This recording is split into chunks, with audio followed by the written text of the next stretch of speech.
한도연 씨는 기러기 아빠입니다. 두 자녀가 캐나다 토론토에서 학교에 다닙니다. 부인도 그곳에서 아이들과 함께 생활합니다.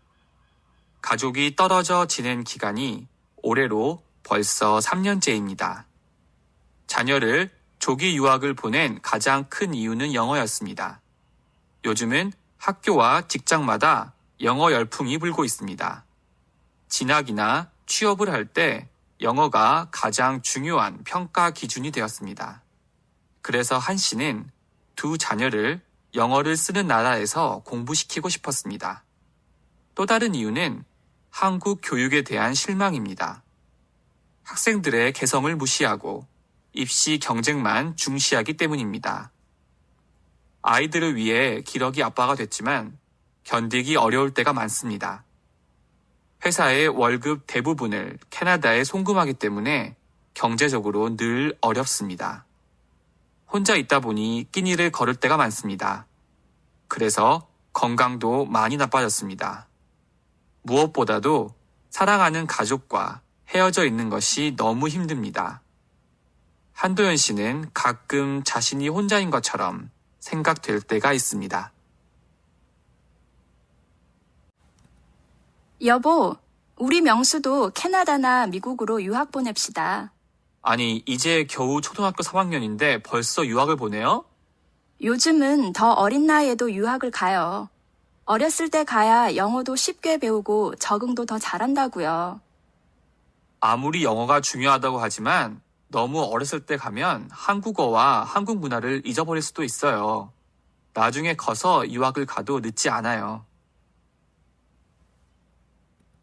며칠 전에 한국에 계시는 어머님과 통화를 했습니다. 어머님은 미국을 곧 방문하실 것처럼 말씀하셨습니다. 자세한 이야기는 아직 못했습니다. 내년에 제 차남 영준이가 대학에 입학합니다. 장남인 영씨가 의대에 간 것처럼 영준이도 의대에 갔으면 좋겠습니다. 박 선생님이 요리를 잘하시는 것처럼 그 딸도 요리를 잘합니다. 특히 중국 음식을 아주 맛있게 잘 만드는 것 같습니다.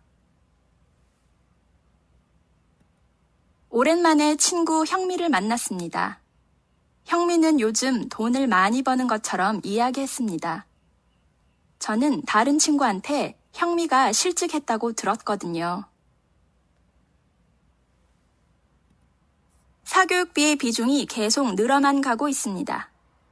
강남에 사는 학부모를 상대로 설문조사를 한 결과 사교육비에 가계 수입의 50% 이상을 지출하고 있다고 답한 사람이 무려 30%가 넘었고 30% 이상을 지출하고 있다는 학부모가 절반을 넘었습니다.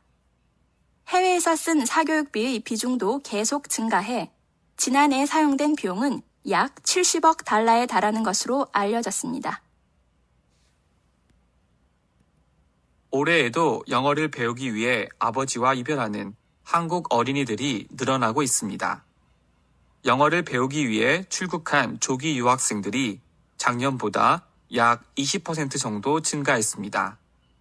기존에는 미국이나 캐나다 등에서 공부하는 학생들이 많았지만 요즘에는 비용이 적게 드는 호주나 뉴질랜드, 남아프리카 공화국 등으로 유학을 결정한 학생도 점차 증가하고 있습니다.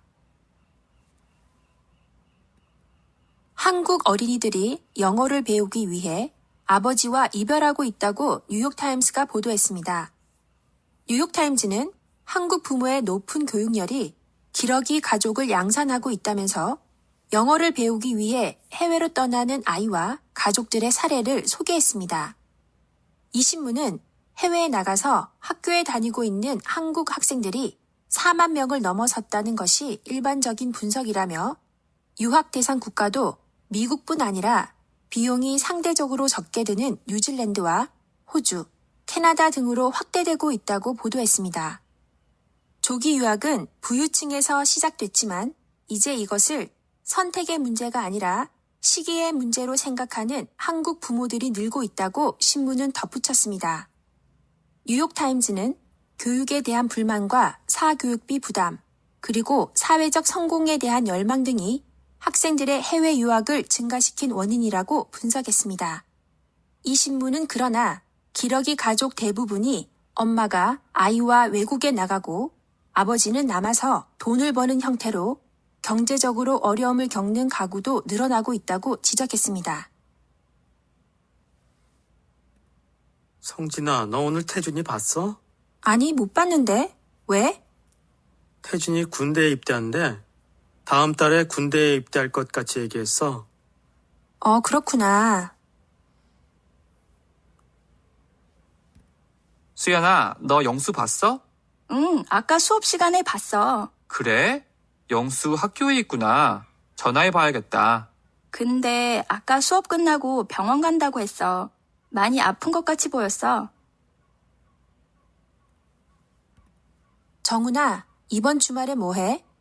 별일 없는데 왜? 그럼 이번 주말에 우리 같이 등산 갈래?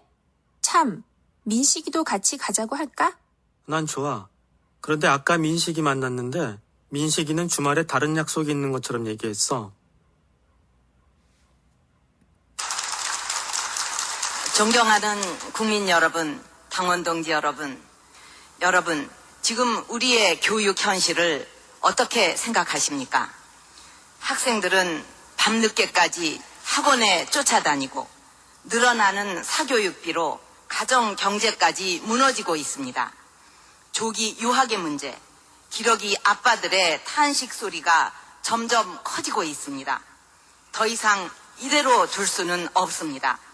학교 교육을 살려서 사교육비 문제를 반드시 해결하고 특히 영어 교육만큼은 국가가 책임지고 해결하겠습니다.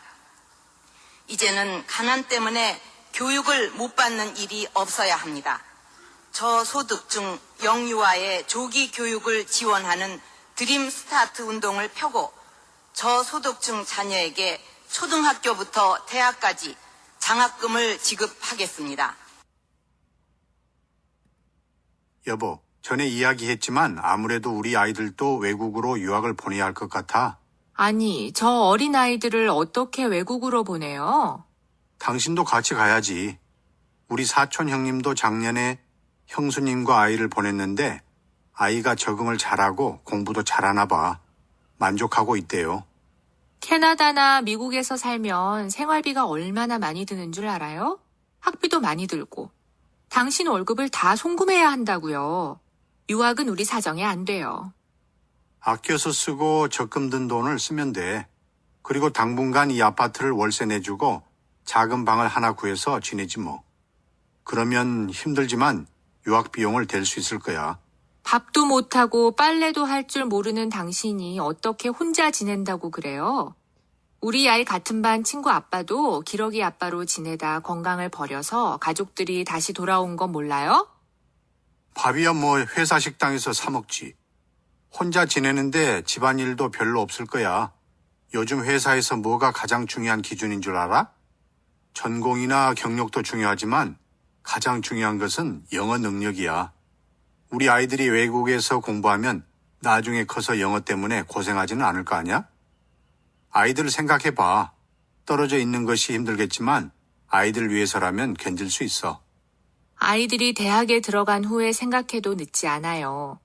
그리고 아이 학교에도 원어민 영어 전담이 있고 요즘은 영어 마을이나 좋은 영어 학원이 얼마나 많은데요. 괜히 어린 나이에 외국에서 친구도 없이 지내다 적응 못하면 더 큰일이라고요.